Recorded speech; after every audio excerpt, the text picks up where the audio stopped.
this is Rose McDonough, and today I have brought Brooke out from behind the camera to start working because she's the artist, not me. Now, how many of you absolutely love chocolate covered strawberries?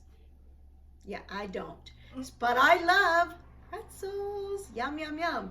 So for Christmas, what we did is we took pretzel sticks, and I really like these pretzel sticks to use for this. Okay, you get them at Dollar Tree. I like them because they're a little bit thicker, but not as thick as maybe the ones that you might get that are the honey twist. They're a little bit thicker than the other kind that you can get. You know what I'm talking about, the pretzel sticks. And what we're going to do is put chocolate on them. She's going to do it in the form of hearts. Yay!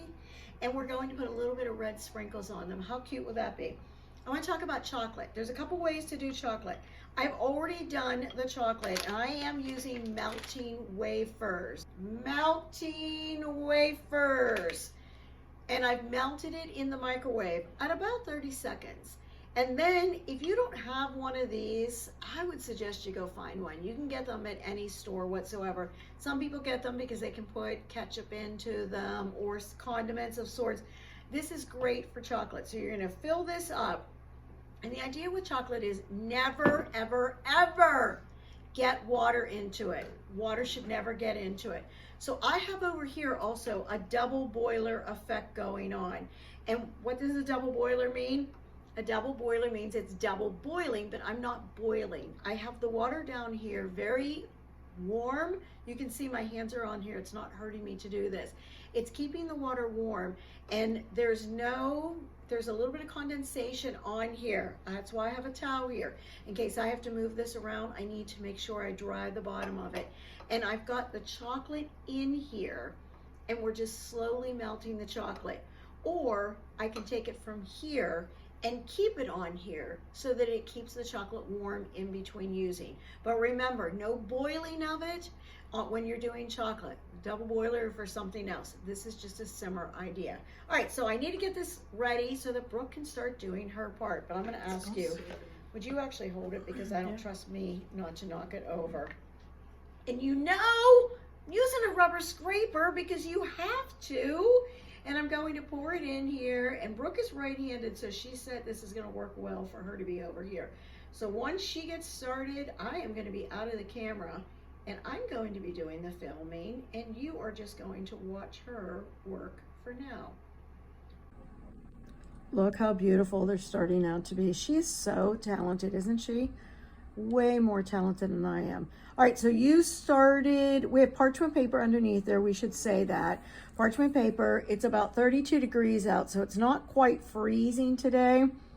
Yeah, I was hoping that it was going to be a little bit colder so that we could take these outside and they would freeze almost instantly. All right, so you're continuing to work, and then after you get these first, whatever we have, 7 done, you're almost out? Yep. All right. Puttering. Shake it down the best you can. If need be, we can always use the rubber scraper and get it to fill in a little bit more. Do you want to go ahead and put some of the sprinkles on there and make it look pretty? Yeah, that's fine. And then we'll clean it up as we need to go. All right, so sprinkles. I love the children's spoon that we're using here. Yeah, it's of course. accessible for all ages. It is. I use that for a lot of things. All right, that looks cool. Is that, it's not melting in, right? Because the chocolate's not so hot that it's melting in. I can still kind of see the red. That's what we need it to be. If so, we could always take it outside and chill it a little bit and then go from there.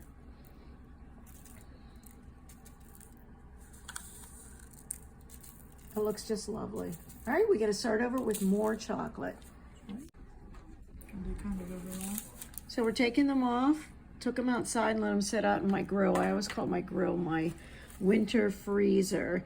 And we're starting to put them together into a little container, and they'll be all ready for your honey that you want to give them and share for Valentine's Day. Nope, they're not cherries. They're not strawberries. They're yummy, yummy chocolate. You're going to eat one, aren't you? Oh, yeah, I'll eat this Okay. one. All righty. And see all that left over?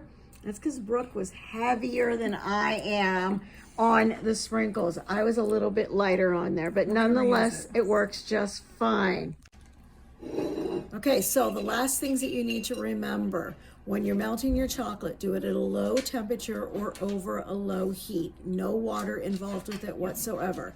If you do not have a squeeze bottle, you obviously can use a small spoon or 2 small spoons to try to shape it. If you want to just do pretzel sticks, that works out fine. Dip it in and it'll be good that way.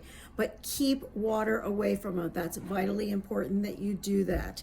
All right, so I'm going to pull some names out here and see what I can find. Delvane, I don't know if, oh, it must be Dwayne. So sorry, I can't even read my own handwriting. Olson, thank you so much for being a subscriber. And I'm trying to do this with one hand. I need 2 hands or I need to lick my fingers. Tori Holmquist, and she's also a subscriber. Thanks so much. Please come back again. And if you decide that you're going to make some of these, post some pictures of whatever you've done and how creative you yourself have been. Thanks and have a great day.